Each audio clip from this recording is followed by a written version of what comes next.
को व्यूअर्स, आज हम नया एक वीडियो सीरीज शुरू कर रहे हैं जिसमें हम ये देखेंगे कि रिसर्च आर्टिकल कैसे लिखा जाता है और रिसर्च आर्टिकल लिखने के प्रोसेस में किन मुश्किलात का सामना रिसर्चर्स को करना पड़ता है और उन जो प्रॉब्लम्स रिसर्च राइटिंग के दौरान, ख़ास तौर पे रिसर्च आर्टिकल लिखने के दौरान नए रिसर्चर्स को ख़ास तौर पर या यंग रिसर्चर्स को जो मसाइल दरपेश आते हैं उनको कैसे सॉल्व करके अच्छा पेपर कैसे लिखा जाएगा, ये हम इस वीडियो में देखेंगे। इससे पहले हम ये स्टार्ट करेंगे कि रिसर्च आर्टिकल होता क्या है और रिसर्च आर्टिकल के मुख्तलिफ प्रोसेसेस होते हैं राइटिंग के दौरान, उनसे राइटर कैसे गुजरेगा।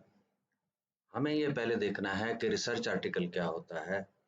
रिसर्च आर्टिकल असल में जो ऑलरेडी आपने कोई रिसर्च की है, ख़ास तौर पर एमफिल, मास्टर्स या एमएस या अंडर ग्रेजुएट या पीएचडी थीसिस में जो आपने रिसर्च का काम किया होता है, उसको अगर आप किसी रिसर्च जर्नल में पब्लिश कराना चाहते हैं तो उसके लिए आपको अपनी ऑलरेडी जो रिसर्च आपने कंडक्ट की है उसको रिसर्च पेपर की सूरत में लिखना होता है। रिसर्च आर्टिकल का जो फॉर्मेट है या रिसर्च पेपर का जो फॉर्मेट होता है वो थीसिस के फॉर्मेट से मुख्तलिफ होता है। हम ये देखेंगे इस वीडियो सीरीज में कि रिसर्च आर्टिकल्स का स्ट्रक्चर होता क्या है आमतौर पर, और रिसर्च आर्टिकल के स्ट्रक्चर जो रिक्वायर्ड होता है, और ये रिसर्च आर्टिकल का स्ट्रक्चर कुछ चीज़ें कॉमन होती हैं but journal to journal research article के स्ट्रक्चर्स वेरी भी कर सकते हैं। ये भी इसी वीडियो सीरीज में हम ये देखेंगे। इसमें हम ये भी देखेंगे कि रिसर्च राइटिंग के दौरान जब रिसर्च आर्टिकल ख़ास तौर पे जब हम लिखना चाहते हैं तो उसमें कौन कौन से स्टेप्स हमें फॉलो करने हैं ताकि हमारा अच्छा एक पब्लिशेबल रिसर्च आर्टिकल तैयार हो जाए। इसमें हम ये भी देखेंगे कि रिसर्च टॉपिक कैसे सिलेक्ट किया जाता है, मटेरियल और मेथड्स या मेथडोलॉजीज या डेटा कलेक्शन या डेटा सोर्सेज कैसे डिसाइड किए जाएंगे, एस्टिमेशंस टेक्निक्स या एनालिसिस के लिए जो टेक्निक्स होती हैं उसका डिसीजन कैसे लिया जाएगा, उसके बाद रिजल्ट्स को कैसे एनालाइज किया जाएगा और उन रिजल्ट्स की बेस पे उनको कैसे समराइज करेंगे, उनके इंटरप्रिटेशंस कैसे होंगे। इसके साथ साथ जो रिजल्ट्स हमारे एस्टिमेशंस या एनालिसिस के दौरान हमें हासिल हुए हैं उन रिजल्ट्स के ऊपर डिस्कशंस कैसे की जाएंगी और उस पेपर का कंक्लूजन कैसे लिखा जाएगा। और हम फिर ये भी देखेंगे कि राइटिंग के दौरान जब हम रिसर्च आर्टिकल लिख रहे हैं तो रिसर्च आर्टिकल का इंट्रोडक्शन या उसका एब्स्ट्रैक्ट या उसका रिसर्च का टाइटल या रिसर्च पेपर का टाइटल कैसे डिसाइड किया जाएगा, ये चीज़ें हम इसमें देखेंगे। हम जब रिसर्च राइटअप करते हैं तो उसमें जो one of the important element जो किसी भी रिसर्च राइटिंग में होता है वो उसकी साइटेशन और रेफरेंसिंग होती है। साइटेशन और रेफरेंसिंग कैसे की जा सकती है और उसको एक इजी वे में किसी एक सॉफ्टवेयर के थ्रू हम साइटेशन और रेफरेंसेस को कैसे मैनेज कर सकते हैं ताकि जब हम रिसर्च राइटअप करें तो उनके जो रेफरेंसेस हैं या उसकी साइटेशंस हैं हम इजीली अपने राइटअप के दौरान जहां हमें ज़रूरत पड़ती है उन साइटेशंस को या रेफरेंसेस को हम इनपुट कर सकते हैं। इस मकसद के लिए हम अपने चैनल पे ऑलरेडी 4 वीडियोस, एक मेंडले एक सॉफ्टवेयर है रेफरेंस मैनेजमेंट के लिए, उस पे हम 4 वीडियोस ऑलरेडी अपने चैनल पे अपलोड कर चुके हैं और उसमें आप फॉलो भी ऑलरेडी कर रहे हैं। इस वीडियो में हम देख रहे हैं 2 पॉइंट हमने यहाँ पे डिस्कस करने हैं। पहले पॉइंट में तो हम ये देखेंगे कि जो रिसर्च आर्टिकल पब्लिश्ड होता है किसी भी जर्नल में वो किस टाइप का होता है, वो कैसा होता है और उसका स्ट्रक्चर क्या है। दूसरे पॉइंट में हम ये देखेंगे कि रिसर्च राइटिंग के दौरान जब ख़ास तौर पे जब हम रिसर्च आर्टिकल लिख रहे होंगे तो उस वक्त हमने कौन से स्टेप्स को पहले लेना है नेक्स्ट कौन सा स्टेप करना है, उसके बाद कौन सा स्टेप करना है, ये कौन से sections of the research papers हमने पहले लिखने हैं, कौन से बाद में लिखने हैं, उसकी एक तरतीब से हम उसके ऊपर डिस्कशन करेंगे। आपकी स्क्रीन पे इस वक्त एक रिसर्च पेपर मौजूद है और आपको ये नज़र आ रहा है कि ये एक पब्लिश रिसर्च पेपर है और ये इस जर्नल में पब्लिश हुआ है और इसके साथ ही ये इसकी डिटेल आ रही है कि ये जर्नल नेम आपको लिखा हुआ नज़र आ रहा है और ये सारा ये जर्नल्स का जो फर्स्ट पेज होता है, आमतौर पे पब्लिश पेपर जो होता है वो इस फॉर्मेट में होगा, पहला पेज जो उसका है। अब आप यहाँ देखिए कि जो सबसे पहली बात यहाँ पे लिखी हुई है ये पेपर का टाइटल है, उसके बाद ऑथर नेम्स हैं, पेपर का एब्स्ट्रैक्ट है और इसके आप ये देखते हैं यहाँ कीवर्ड्स यहाँ लिखे हुए हैं और ये इस जर्नल के जो पेपर पब्लिश हुआ है उसमें जो आम तौर के ऊपर जो पहला पेज होता है, जो सेक्शन होता है वो उसका इंट्रोडक्शन है। अब इंट्रोडक्शन के बाद आप देखिए कि हम नेक्स्ट पेजेस पे जाते हैं तो इसका जो नेक्स्ट जो सेक्शन इस रिसर्च पेपर का है वो कन्फ्लिक्ट रेजोल्यूशन अप्रोच है कि आपने ऑलरेडी इंट्रोडक्शन में बता दिया कि उसका आपके रिसर्च टॉपिक का बैकग्राउंड क्या है और आपने बता दिया उसकी इम्पोर्टेंस क्या है, आपकी उसकी सिग्निफिकेंस क्या है और आपकी इस रिसर्च पेपर के अंदर जो कुछ भी आपने स्टडी किया है, जो एनालाइज किया है, उसके ऑब्जेक्टिव्स या कंट्रीब्यूशन ऑफ योर स्टडी आप डिस्कस कर चुके। तो नेक्स्ट स्टेज उसकी ये है कि क्योंकि इस पेपर में एक्चुअली ये मटेरियल एंड मेथड्स वाला सेक्शन ही है और इस ऑथर ने इसको स्टार्ट ही उसकी जो अप्रोच उसने एनालिसिस की यहाँ पे लगाई है कन्फ्लिक्ट रेजोल्यूशन अप्रोच, ये एक्चुअली मेथडोलॉजी है। ये दूसरा सेक्शन यूँ समझ लीजिए मटेरियल एंड मेथड्स का ही है कि कौन सा मेथड लगाया है।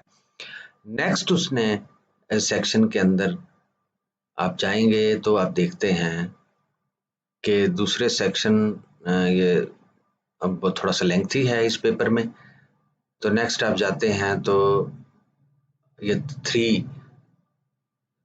तो यहाँ से उसने अपनी मॉडलिंग शुरू की है कि अपने क्योंकि ये कन्फ्लिक्ट एनालिसिस का पेपर है तो उसमें background of the industrial environment conflict जो है उसका बैकग्राउंड दिया है और उसके बाद उसकी मॉडलिंग उसने की है।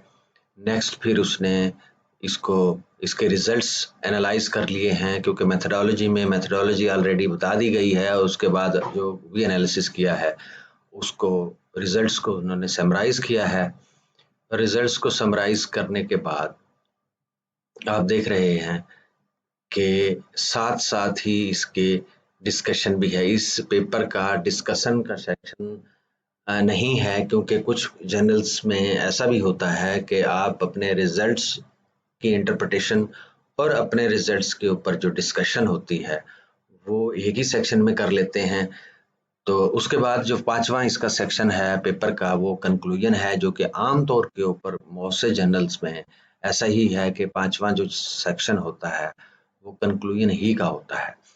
और उसके बाद आप आएंगे नेक्स्ट तो आप देखते हैं कि जो लास्ट सेक्शन है वो उसके रेफरेंस। हमने देखा है पेपर में कि पेपर के जो सेक्शंस बने हैं उन सेक्शंस में सबसे पहले टाइटल था, उसके बाद एब्स्ट्रैक्ट था, फिर कीवर्ड्स थे और उसके बाद जो मेन स्ट्रक्चर हमने देखा है वो यही है कि पहला पार्ट इंट्रोडक्शन पर मुश्तमिल था, उसके बाद मेथडोलॉजी या मटेरियल एंड मेथड्स को डिस्कस किया गया, उसके बाद उसके रिजल्ट्स समराइज किए गए, रिजल्ट्स के बाद डिस्कशंस उन्होंने की और डिस्कशंस के बाद उस स्टडी का कंक्लूजन उस पेपर का रिसर्च पेपर का कंक्लूजन था और नेक्स्ट जो एंड पे आके उन्होंने रेफरेंसेस को शो किया हुआ था। आमतौर के ऊपर ये मेन स्ट्रक्चर है किसी भी पब्लिश्ड फॉर्म में जो हमारे पास रिसर्च पेपर आता है उसके मुख्तलिफ सेक्शंस की जो तरतीब होती है वो यही होती है जो हम इस पिक्चर में देख रहे हैं। आमतौर के ऊपर जो जर्नल्स के जो 5 ही सेक्शन हैं जो ज़्यादा होते हैं उन बाज़ औक़ात इन सेक्शंस को के सब सेक्शंस भी बन सकते हैं, कुछ जर्नल्स कंबाइन भी कर लेते हैं, कुछ जर्नल्स की रिक्वायरमेंट ये होती है कि रिजल्ट्स और डिस्कशन का सेक्शन अलग हो। कुछ जर्नल्स ये कहते हैं कि रिजल्ट्स और डिस्कशंस एक ही सेक्शन में किए जाएं। तो ये डिपेंड करता है कि जर्नल का फॉर्मेट क्या है। और आम तौर पे इस किस्म की जो फॉर्मेशंस होती है इसको हम एमरेट कहते हैं। एमरेट मींस ये उन्होंने एक्रोनिम्स डेवलप कर दिया है इसका, कि जैसे introduction, material and methods, results, discussion and conclusion. तो ये एक जनरल का फॉर्मेट है। ये जनरल फॉर्मेट है किसी भी रिसर्च आर्टिकल का, पब्लिश्ड का। इसमें कुछ सेक्शंस के अंदर थोड़ा बहुत तब्दीली हो सकती है, बट ऑन द होल आप ये देखेंगे किसी भी जर्नल के अंदर आप जाएंगे तो ये सेक्शन किसी न किसी सूरत में आपको पब्लिश रिसर्च पेपर में ज़रूर मिलेंगे। बट जब हम रिसर्च राइटिंग स्टार्ट करेंगे या अपना रिसर्च पेपर राइटिंग शुरू करेंगे तो हम अपने रिसर्च पेपर को पब्लिश करने के लिए अच्छे तरीके से कैसे लिखेंगे, उसके स्टेप्स थोड़े से डिफरेंट होंगे। वो कैसे? तो सबसे पहले हमने देखा था कि पब्लिश जो आर्टिकल था उसका सबसे पहले टाइटल लिखा हुआ था। बट जब हम अपना राइटअप स्टार्ट करते हैं, जब रिसर्च हमने स्टार्ट की थी रिसर्च पेपर लिखने के लिए, तो सबसे पहले हमने टॉपिक सेलेक्ट किया था। तो रिसर्च टॉपिक कि रिसर्च किस टॉपिक, ये फैसला हम सबसे पहले करते हैं। और जब ये फैसला हम कर लेते हैं तो उस लिटरेचर रिव्यू की बेस के ऊपर, कि हम उसमें थोड़ा सा लिटरेचर रिव्यू भी करते हैं पहले से ऑलरेडी, जो किसी टॉपिक के ऊपर या जो टॉपिक हमने सिलेक्ट किया है उस टॉपिक के ऊपर जो रिसर्च ऑलरेडी पब्लिश्ड है या हो चुकी है या अनपब्लिश्ड भी हो सकती है थीसिस की सूरत में या किसी वर्किंग पेपर की सूरत में। तो सबसे पहले जब हम अपनी रिसर्च स्टार्ट करेंगे तो हम किसी रिसर्च टॉपिक को, किसी इशू को के ऊपर रिसर्च करना चाहेंगे तो हमें सबसे पहले अपने रिसर्च क्वेश्चंस हमें डेवलप करने पड़ते हैं कि हमारे जहन में जो रिसर्च का आउटकम हम निकालना चाहते हैं कि हमारी रिसर्च किन क्वेश्चंस को आंसर कर सकती है। ये हम उसको रिसर्च क्वेश्चंस जब हम अपने डेवलप कर लेते हैं तो फिर हम अपने ऑब्जेक्टिव्स को स्पेसिफाई करते हैं कि हमारी स्टडी के ऑब्जेक्टिव्स क्या हैं। कुछ लोग साथ कंट्रीब्यूटरी बातें भी करते हैं कि ऑब्जेक्टिव्स हमारे ये हैं, और कुछ कंट्रीब्यूशंस अगर आप नहीं कर रहे हैं जो पहले किसी ने नहीं की हुई तो वो भी आप यहाँ पे पॉइंट आउट कर सकते हैं। अब उसके साथ साथ आप जब ऑब्जेक्टिव आप डेवलप करते हैं तो कुछ हाइपोथेसिस भी आप टेस्ट करने के लिए हाइपोथेसिस भी डेवलप करते हैं। तो जब आप ये टॉपिक की सिलेक्शन कर लेते हैं, रिसर्च क्वेश्चंस बना लेते हैं, ऑब्जेक्टिव्स और हाइपोथेसिस भी आपके डेवलप हो जाते हैं, तो नेक्स्ट जो प्रोसेस, जो असल काम आपका शुरू होता है कि हम मेथड कौन सा यूज़ करेंगे, डेटा कौन सा यूज़ करेंगे, प्राइमरी डेटा होगा या सेकेंडरी डेटा होगा। अगर सेकेंडरी डेटा होगा तो क्या वो डेटा हमें अवेलेबल होगा कि नहीं होगा, और अगर नहीं अवेलेबल प्राइमरी डेटा तो प्राइमरी डेटा को हम कैसे कलेक्ट करते हैं, उसके लिए फिर अलग सी टेक्निक्स हैं। सेकेंडरी डेटा अगर हमें है तो हमें सोर्सेज कहाँ से मिलेंगे, क्या वो डेटा अवेलेबल है कि नहीं। तो पहले हम इस पे वर्कआउट करेंगे कि हमें डेटा अवेलेबल होता है या नहीं होता, अगर हो रहा है तो किस टाइप का डेटा है। तो उस टाइप ऑफ डेटा की बेस के ऊपर हम ये फैसला करेंगे कि हम मेथड कौन सा यूज़ करेंगे, हम एनालिटिकल टेक्निक कौन सी यूज़ करेंगे, हम सॉफ्टवेयर कौन सा यूज़ करेंगे एनालिसिस के लिए। ये सारी चीज़ें मटेरियल एंड मेथड्स में डिस्कस होंगी। उसके बाद जब हम ये मटेरियल एंड मेथड्स डिसाइड कर लिया, हमने एनालिटिकल टेक्निक लगा ली, डेटा को एनालाइज करने के बाद हमारे पास रिजल्ट आ गए, उन रिजल्ट्स को हम समराइज करेंगे। क्योंकि एज इट इज़ जैसे सॉफ्टवेयर से रिजल्ट आते हैं, आमतौर पर हम एज इट इज़ उन रिजल्ट्स को रिसर्च आर्टिकल में रिपोर्ट नहीं करते, बल्कि हम उनको समराइज करते हैं मुख्तलिफ टेबल्स की सूरत में, सो दैट के for the clarity of A layman, के आम आदमी भी अगर उस रिसर्च पेपर को पढ़ रहा हो या कोई यंग रिसर्चर भी उसको पढ़ रहा हो तो उसको बात समझ आए कि रिसर्च में क्या रिजल्ट्स निकले हैं और उस रिजल्ट्स की इंटरप्रिटेशंस क्या हैं, और उसके बाद उन्हीं रिजल्ट्स के ऊपर डिस्कशंस क्या की हैं ऑथर ने। और डिस्कशंस वगैरह इम्पोर्टेंट पार्ट है, क्योंकि इस डिस्कशंस के दौरान आप ऑलरेडी जो स्टडी अपने रिजल्ट्स को, जो ऑलरेडी स्टडीज़ हुई हैं, उनकी जो फाइंडिंग्स हैं उसमें आप कंपेयर एंड कंट्रास्ट कर सकते हैं।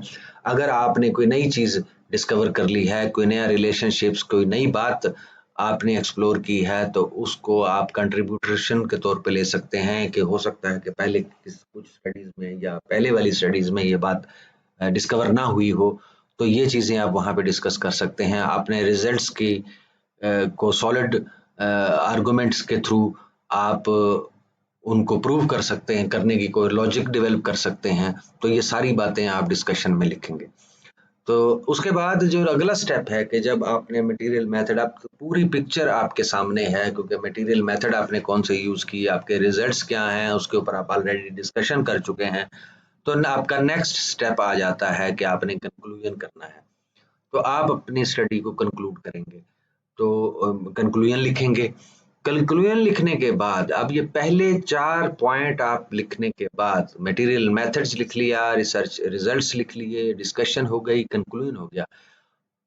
मैं ये सजेस्ट करूंगा आपको कि उसके बाद आप सबसे एंड पे ये इन 5 पॉइंट्स में से सबसे एंड पे आप इंट्रोडक्शन लिखें। कंक्लूजन लिखने के बाद इंट्रोडक्शन लिखें, क्योंकि अब आपके लिए इंट्रोडक्शन लिखना आसान हो जाएगा। अब इंट्रोडक्शन जो आप लिखेंगे वो बहुत ही अच्छा इंट्रोडक्शन होगा, क्योंकि आमतौर पर रिसर्चर्स ऐसा करते हैं कि सबसे पहले अपने पेपर का इंट्रोडक्शन लिख लेते हैं। तो वो जब इंट्रोडक्शन लिखते हैं तो उनके रिजल्ट्स कुछ और आ रहे होते हैं, उन्होंने रिसर्च पेपर के इंट्रोडक्शन के अंदर कुछ और लिखा हुआ होता है, तो बाज़ औक़ात वो मैच नहीं कर पाता और उसको बाद में चेंज करना भी मुश्किल हो जाता है। तो सजेशन मेरी ये है कि आप इंट्रोडक्शन सबसे एंड पे ले आएँ।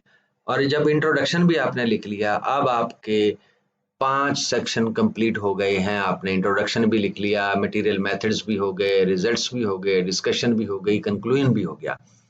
बट आप हो सकता है आपके ज़हन में ये बात आ रही हो कि इन सब पॉइंट्स के अंदर कहीं पे भी लिटरेचर रिव्यू का ज़िक्र ही नहीं है। तो आजकल जो जर्नल्स हैं वो ज़्यादा लेंथी लिटरेचर रिव्यू को पसंद नहीं करते। आम तौर के ऊपर लिटरेचर रिव्यू को इंट्रोडक्शन के अंदर ही लॉजिकली आप उसको अपनी रिसर्च के साथ रिलेट कर लेते हैं, तो उसके अलग सेक्शन की आम तौर पर ज़रूरत नहीं पड़ती। लेकिन अगर आप चाहते हैं कि आप अलग से सेक्शन बनाएं, इंट्रोडक्शन से अलग बनाएं, लिटरेचर रिव्यू या रिव्यू ऑफ लिटरेचर का सेक्शन, तो वो आप कर सकते हैं। इस पे कोई ममानियत भी नहीं है। ये सब करने के बाद अब आपने ये फैसला करना है कि आपने टाइटल क्या रखना है। अब आपने जितना कुछ भी एनालाइज करना था, जो कुछ भी पेपर में लिखना था, वो आप लिख चुके। अब आपको कंप्लीट पिक्चर अपने रिसर्च के बारे में जो राइट अप आपने किया हुआ है वो सब कुछ आपके सामने है, क्योंकि आपने खुद किया होता है मोस्ट ऑफ द टाइम्स। तो टाइटल ऑफ रिसर्च पेपर जो है वो आपके लिए जो है वो, इसके ऊपर हम अलग से एक वीडियो भी कर सकते हैं। वो हम नेक्स्ट वीडियोस के अंदर जो है, जब हम इस सेक्शन पे जाएंगे तो हम अलग अलग तमाम सेक्शंस के ऊपर भी हम वीडियोस को डिस्कस करेंगे। और उसमें ही हम इन प्रोसेसेस के दौरान जो हमें, या इन स्टेप्स के दौरान जो इश्यूज आएंगे, या किस तरीके से हमने किस सेक्शन को लिखना है, और ये चीज़ें इसके ऊपर भी हम डिस्कशन करेंगे। टाइटल भी डिसाइड हो गया, आपने पेपर सारा लिख लिया, तो उसका एब्स्ट्रैक्ट भी आपको लिखना होता है। तो आप उसका एब्स्ट्रैक्ट लिखेंगे, और एब्स्ट्रैक्ट्स की जो लेंथ है वो जर्नल्स के हिसाब से डिफरेंट होती है। कुछ जर्नल्स जो हैं वो 150 वर्ड्स का एब्स्ट्रैक्ट पसंद करते हैं, कुछ जर्नल्स 250 वर्ड्स का। तो आप यूँ समझ लीजिए कि 150 वर्ड से 300 वर्ड्स तक आपका पेपर का जो है वो एब्स्ट्रैक्ट होता है। और अब ये डिपेंड करता है कि जिस जर्नल में आप पब्लिश कर रहे हैं या सबमिट करवा रहे हैं पब्लिकेशन के लिए अपने पेपर को, उसकी रिक्वायरमेंट क्या है। तो इसके ऊपर हम अलग से एक वीडियो करेंगे, जिसमें हम ये देखेंगे कि जब हमने पेपर अपना हमारा कंप्लीट हो गया है, तो हम रिसर्च जर्नल्स के अंदर जब पब्लिकेशन के लिए अपना पेपर सबमिट करवाते हैं, तो वहाँ हमने किन बातों का ख्याल रखना है, उसके लिए हम अलग से एक वीडियो करेंगे। इस वीडियो में हमने देखा कि रिसर्च आर्टिकल का स्ट्रक्चर क्या है, और कौन कौन से सेक्शंस किसी पब्लिश्ड रिसर्च आर्टिकल में होने चाहिए। और या होते हैं। और जब रिसर्च राइट अप हम करते हैं अपने रिसर्च आर्टिकल का, तो उसमें कौन कौन से स्टेप्स क्रोनोलॉजिकल ऑर्डर में आपको कैसे करने हैं, हमने ये भी देख लिया। नेक्स्ट वीडियो में हम ये देखेंगे कि रिसर्च टॉपिक कैसे सेलेक्ट किया जाएगा, और ये डिपेंड करेगा कि किस रिसर्चर का कौन सा फील्ड है, मेजर एरिया कौन सा है, फिर उसमें माइनर कौन सा है, उसका रिसर्च इंटरेस्ट क्या है, उसकी अपनी एक्सपर्टीज क्या है। तो ये रिसर्च टॉपिक कैसे सिलेक्ट होगा, ये हम नेक्स्ट वीडियो हम इस पे हम डिस्कस करेंगे नेक्स्ट वीडियो में कि रिसर्च टॉपिक कैसे सिलेक्ट किया जाएगा। और ये ज़रूरी नहीं है कि ये रिसर्च टॉपिक जो है वो किसी रिसर्च पेपर के लिए हो, ये मास्टर्स के, एमफिल के, अंडर ग्रेजुएट के या पीएचडी के डिसर्टेशन या थीसिस के लिए भी हो सकता है। तो ये चीज़ हम नेक्स्ट वीडियो में डिस्कस करेंगे कि ये रिसर्च टॉपिक हम कैसे सिलेक्ट कर सकते हैं। उस वक्त के तक के लिए आप रिसर्च पेपर्स के स्ट्रक्चर्स के ऊपर काम कीजिए, रेफरेंसिंग करना सीख लीजिए, और साथ ही अपने इस चैनल को भी सब्सक्राइब कर दीजिए और बेल आइकॉन पे क्लिक भी कर दें ताकि नेक्स्ट वीडियोस के नोटिफिकेशंस आप तक पहुंचते रहें। Thank you very much.